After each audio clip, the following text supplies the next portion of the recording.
Hello punks worldwide! Today I have here special guest Björn Fischer, the author of Rock-O-Rama Records book. We are going to talk about the history of Rock-O-Rama Records. Welcome Björn Fischer. It's a pleasure to have you with us. You are the author of book Rock-O-Rama, which has now been translated into English. To begin, how was the book received in Germany when it was first published? I can answer with that. The German edition was published in 2022, and it was really well received. It was a surprise for me because I didn't think there was so much interest in the subject of Rock-O-Rama Records, and it sold thousands of copies, and it was really nice because I also got a lot of response from readers who were really glad that such a book existed, because Rock-O-Rama was a mysterious subject to almost everyone who was interested in it, and only a few people knew a bit more. There was a lot of small fanzine stuff back in the 80s about Rock-O-Rama and what they did, and people complained and bands complained. But in the end, no one knew what was really going on. And so... What inspired you to write a book about Rock-O-Rama, especially considering the label's controversial reputation? It was interesting. The subject interested me very much. And it was very interesting to get a lot of people and all the bands to get their say and about the label, so that a kind of big idea came up, and that I could write everything down in a book, and then I found the publisher. Well, it was like in the beginning of 2000. It was the idea that I wanted to start with it, but I had no time. But then Corona came, and it was a bit more time with me that I had left, and so I thought, well, now I'm going to do it, and it was a great experience. Let's start by getting to know you a bit better. How did you first discover punk music? I started hearing punk music when I was about 14, 15 years old. There was like Exploited and Dead Kennedys and Black Flag and all that. And it was a great time. And we had before we had some older people in our school who listened to Ramones. And when I was 10 years old, I saw the Ramones movie on TV. And that's how all that started with punk. I wasn't a punk back then, but there was also the Bravo magazine in Germany, where there were articles about Sex Pistols, which I was reading when I was 10 years old. I was then starting to listen to AC/DC and that stuff. But then punk came along with the hardcore thing, and I got really into it. And it was also great then that Rock-O-Rama released the Finnish stuff, because that was the first kind of exotic punk that we got the chance to listen to in Germany.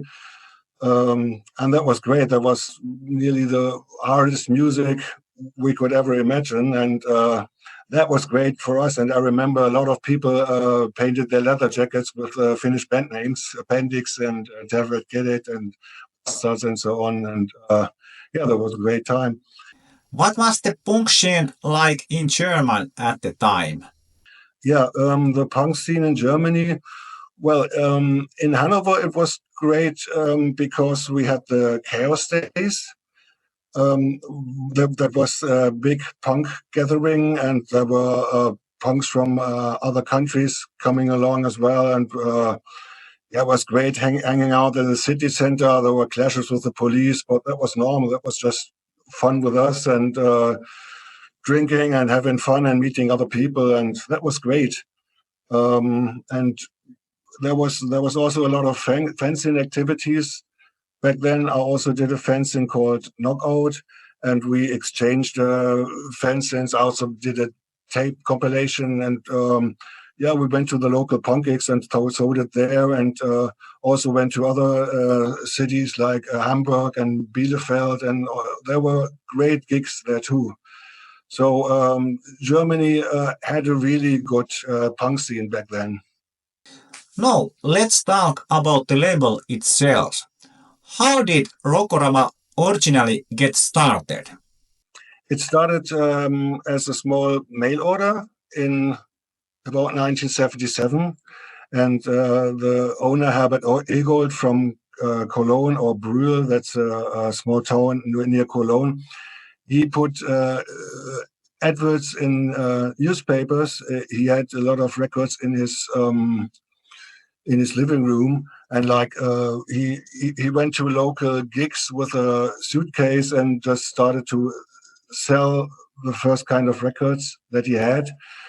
And then he started a record shop, and he also started a rock and roll label where he released kind of bootleg records. There was a vintage rock and roll series.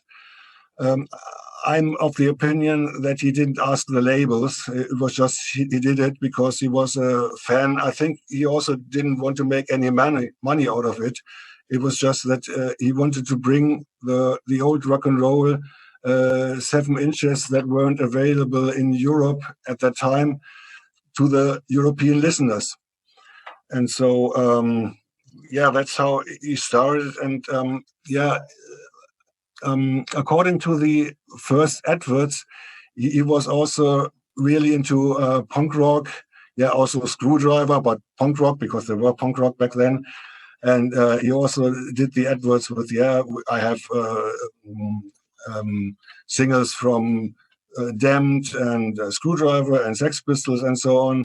What kind of person was Herbert Egoldt, the founder of the label? And I think he was real into that punk music.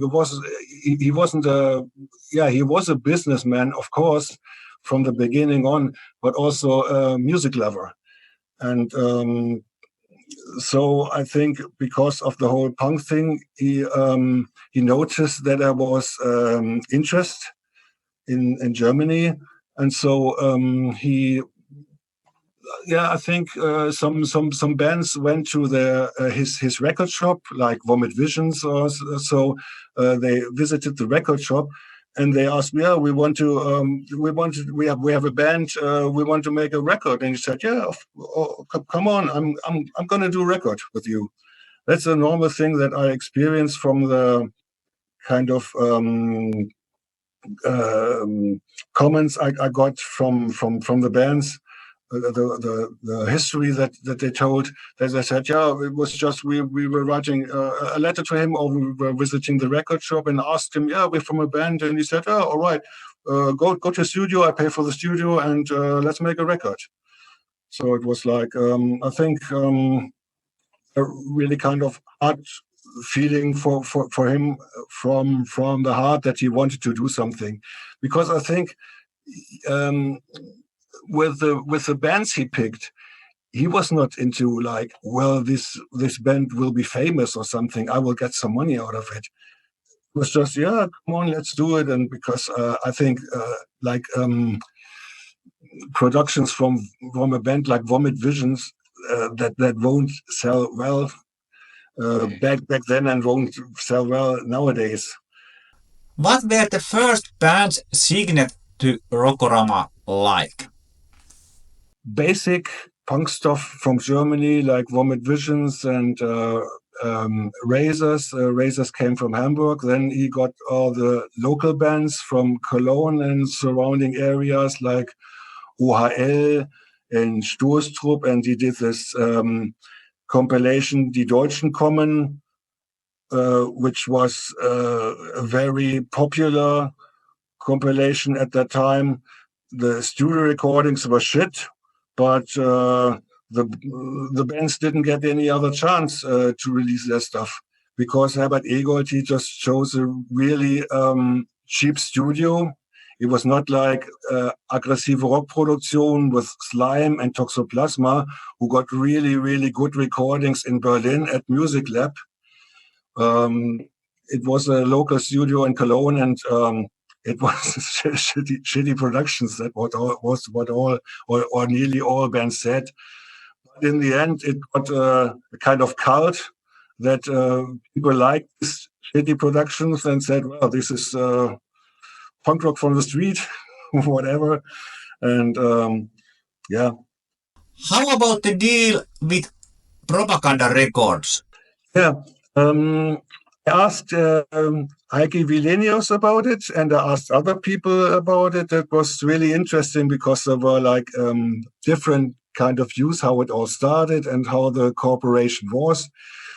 I don't know myself. I just think that he got the first Finnish pressings from Propaganda Records. They sold good at his mail order, and then I think he thought, all right, let's do some kind of licensing deal where he could put out also the records which Propaganda wasn't able to release at that time because of financial reasons. Herbert Egoldt thought, I have enough money, because he also had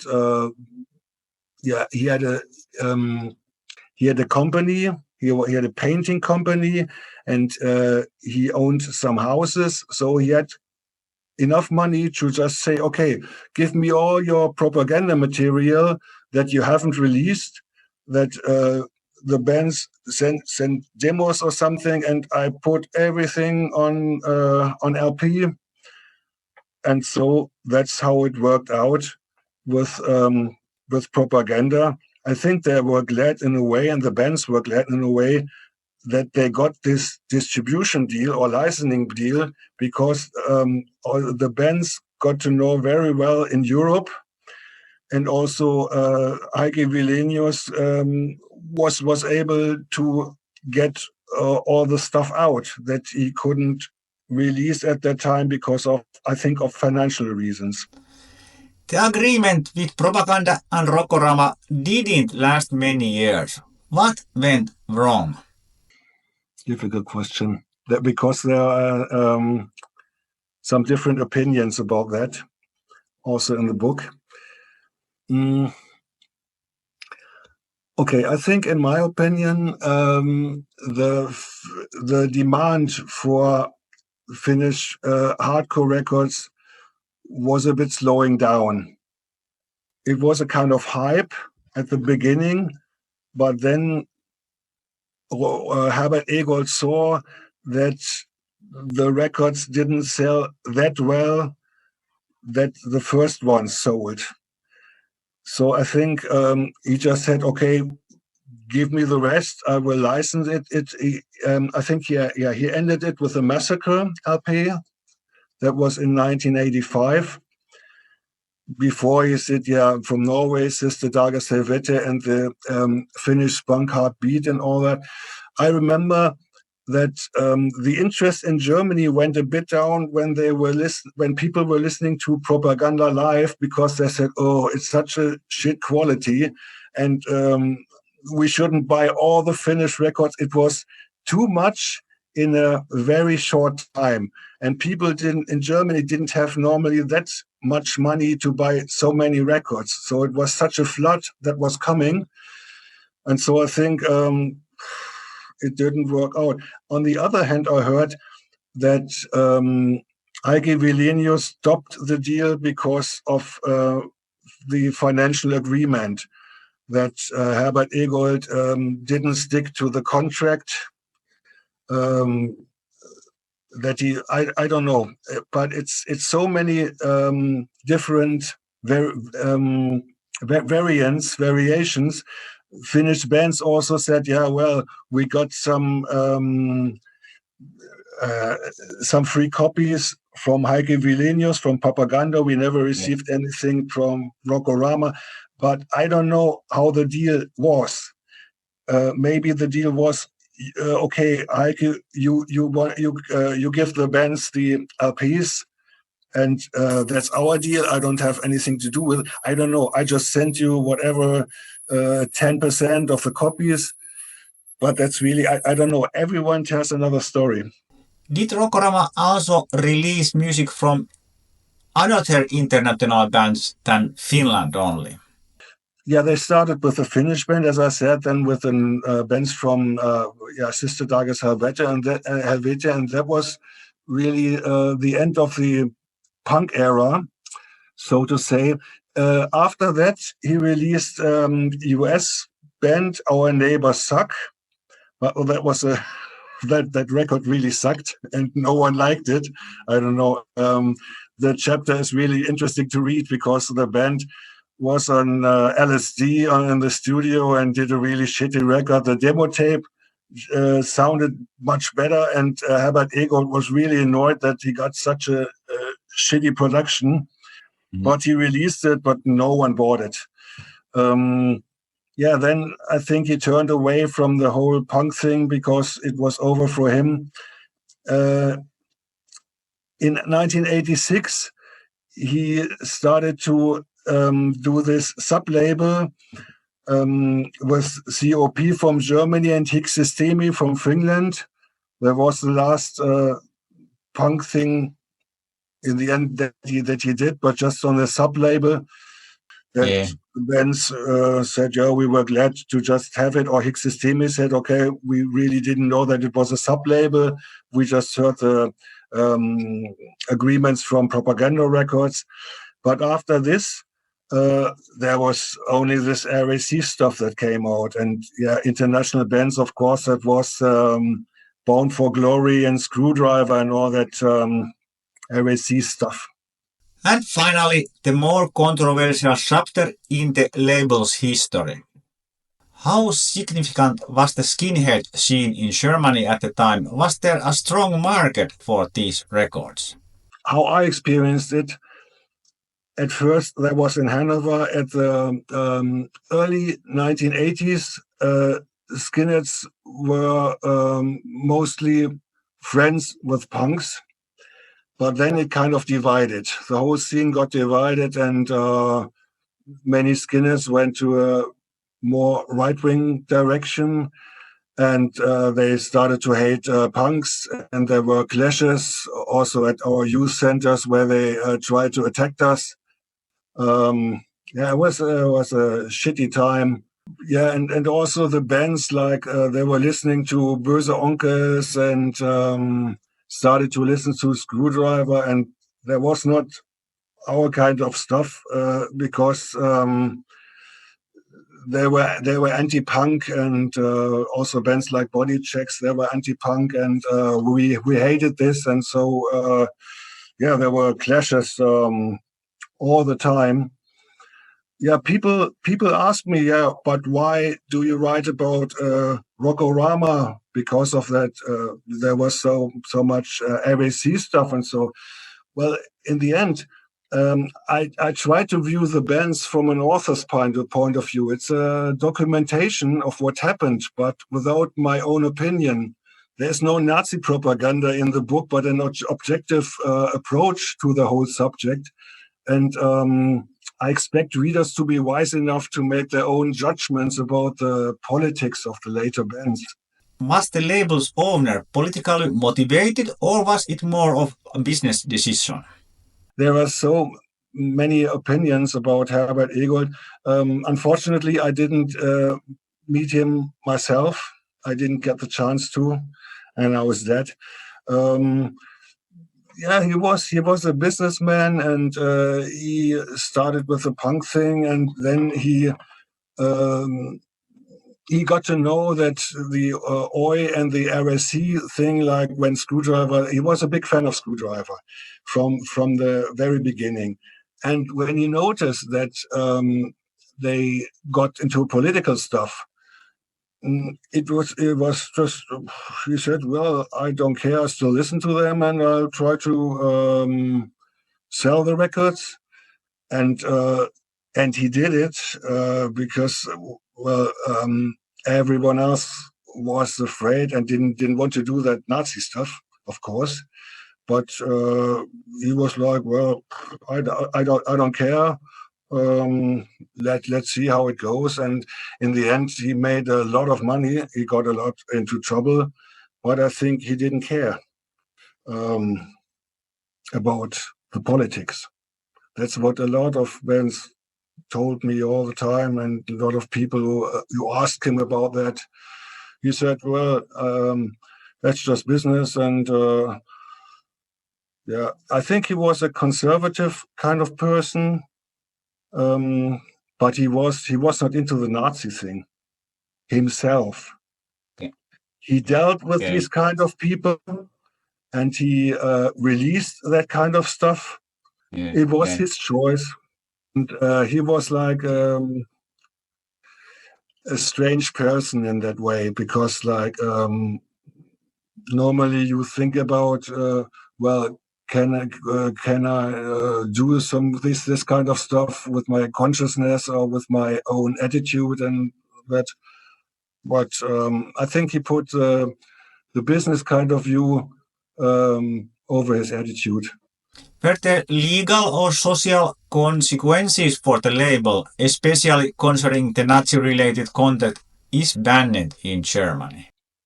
Yeah, of course, there were legal and social consequences for the label, because when the first right-wing records from Screwdriver were offered in the Cologne shop, in the Rock-O-Rama shop, people discovered it. And, they made articles in fanzines and then about it, and then bands also said, well, we don't want to be on the same label as Nazi bands. And then there was a demonstration against the Rock-O-Rama shop in Cologne, and that forced Herbert Egoldt to close down the shop and to work in a more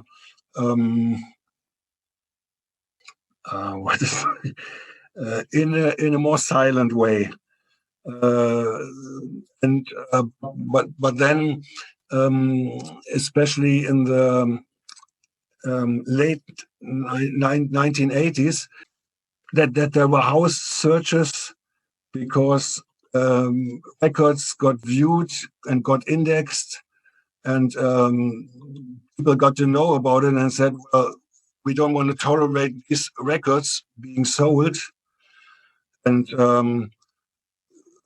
there were police raids, and also the New York Times did an article about Rock-O-Rama and addressed this to the German government, and so the German government had to react and had to do something, and so they just kept on viewing what Herbert Egoldt and Rock-O-Rama did and what they were publishing. And so the whole label went more into the underground and operated from like Belgium or something to just cover all the actions. And that was also the reason why Rock-O-Rama made up so many sub-labels, so that customers in record shops won't discover at first sight, oh, this is Rock-O-Rama and we're going to complain about it. There was like nearly no address on it, or just UK addresses or something like that. And so it was really hidden, well hidden there. And he could still do the pressings, because it was also a German. The pressings sometimes came from Belgium, the LP pressings, and so. And in the end, he also pressed all the CDs himself in his big factory, so that he could make a lot of money, and that he or more money than before, because like the blank disc didn't cost so much, and there wasn't any pressing company that he could be involved with that would say, oh, I don't want to release this stuff anymore or send this to you. So it was just a kind of one-man operation, although we had a lot of workers there because he sold a lot of records in his mail order. Thank you, Björn, for interview. I'm going to say Prost and drink a beer. Yeah. And thank you for the interview, Tommy. I leave the links under description where you can order this book. This is heavy book, about 2 kilos and full of information. Thank you for viewing. See you soon. Bye.